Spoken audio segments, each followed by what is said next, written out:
What up, sports fans and foodies? I'm Julie and welcome to my kitchen where I create culinary treats while I talk sports. Today we're going to focus a little less on the creating and a little more on the finishing, because if you watch the NFL this weekend, there were some great finishes. We went into the weekend as sports fans with a lot of expectations. Maybe you were a Cubs fan expecting the team to win one of their 4 games in Cincinnati. They didn't.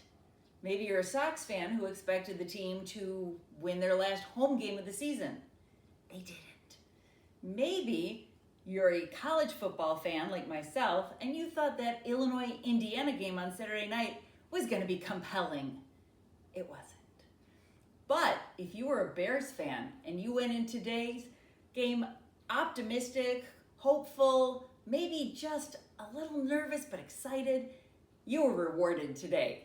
You didn't know what you were going to get because Tom Brady, as he said on the broadcast, he made the cheesy Forrest Gump reference. Every day in the NFL, you never know what you're going to get. Life's like a box of chocolates. So if you get a box of chocolates like this, if somebody brings you a box for your birthday or your anniversary or Valentine's Day, you're going to look at this and you're going to hope that you get your favorite. So I'm going to hope that I get a chocolate with raspberry cream filling. Bingo. Of course, I cheated a little bit because they come with diagrams now. They tell you what's in which spot, or the back of the box will have pictures so you know what's inside. But maybe you're looking and going, oh, I hope I don't get a coconut. That was me as a kid. I got older, I learned to like coconut. I still hate pistachio, this whole Dubai dessert phase right now that's so trendy of chocolate and pistachio. Ugh. Maybe you're that person who is just dying for a caramel and you think it's one of the squares, but you're not sure. That's how sports fans went into this NFL Sunday. Hoping, not knowing, but boy, you got some crazy finishes and some wild outcomes. Our family does a confidence pool. If you ever play the football confidence pool, you don't use point spreads, you just pick winners, but you put the most points on the team you're most confident in and the least points on the team you're least confident in. I hate picking against the Bears. I hate it. I don't want to root for the other team just to help my football pool standings. I have 1 point on the Bears today. My mom picks the Bears every week. My sister picks the Bears every week. I pick the Bears every week. We sacrifice sometimes points in the standings to root for our hometown team. And today, we got points. Of course, most of us got 1 point, but Caleb Williams, weren't sure what we were going to get with him today. Came out and threw 4 touchdown passes. Showed great presence in the pocket, waiting for plays to unfold. Hit a whole bunch of different receivers. 4 touchdown passes to 4 different targets. The defense, which I thought might get shredded a little bit today. Dak Prescott going up against a secondary that was injury depleted again. Defense was great. They had 3 picks off Dak Prescott. And then you had just the game plan in general, showing some verve and some excitement, some of that Ben Johnson trickery that we were hoping for. A touchdown coming early off a flea flicker. So we were so pleasantly surprised today. We took into that bite of chocolate and we went, yes, this is what I was hoping for. As opposed to previous weeks where we went, I just got the pistachio. So today, what we're gonna do, I've already got the cupcakes baked. We're gonna do some fillings and then we're gonna cut some of these open and see what's inside. See if we were rewarded or if we were punished. So what I have here, I've got just a few vanilla and chocolate cupcakes. There are so many ways you can take out the center. For our purpose right now, I'm gonna use a decorator tip that's got a serrated edge because it's gonna cut. And I'm just gonna push down and turn, and when you come up, that cake is gonna come out with it. You can also use one that's just a simple round hole. It'll work just as well. This one's gonna need a little scooping to come out, but it does result in the cake coming out. If you wanna press it in, you can use a spoon like that to make the cavity. Or you can even use a barbecue skewer. That one you'll have to wiggle a little bit to get a bigger hole. I even found a wine cork which works. If you have a pineapple core, which I actually did not have on hand today, but if you have a pineapple core, fabulous. It's a longer column and it's got the edges that are serrated, and you kind of twist it and it'll pull out that middle for you. If you are somebody who makes cannoli on a regular basis, or maybe you make jelly donuts, you might have something in your pastry arsenal that works for that as well.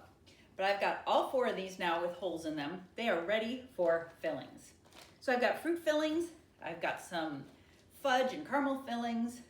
I'm using bags so that I don't get all crummy. You can use your fingers to put stuff in there. Some of the stuff I've got here, I've got some nerds, which are great if you have little kids that are looking for something in their back to school treats. I've got some mini chocolate chips, which we can toss in there. I've even got some mini M&Ms. Let's throw some of those in right now. Just kind of push them in. I've got fruits with a strawberry or raspberry. You can take your fruit and just push the whole thing in. You can take this raspberry and make a chocolate raspberry, one of my favorite combinations. And if you want to get fancy, you can either put the fudge on top of it, or you can even put a little berry gel, which you can get at the grocery store. One of my personal favorites, I love cherry pie filling. In that case, oops, as I lose a cherry, you want to make sure that your bag is big enough that the cherry will squirt through. Some of the other options I have here that you can play around with, I have a lemon filling, I have a buttercream, and I have a caramel filling, which, if you're not careful, will drip onto the floor and onto your dog's head right before you're about to start filming. It's okay, he's little. I could throw him in the sink, but man, he looked like a hot mess. So once we've got our fillings in here, then you can use your toppings to indicate what's inside.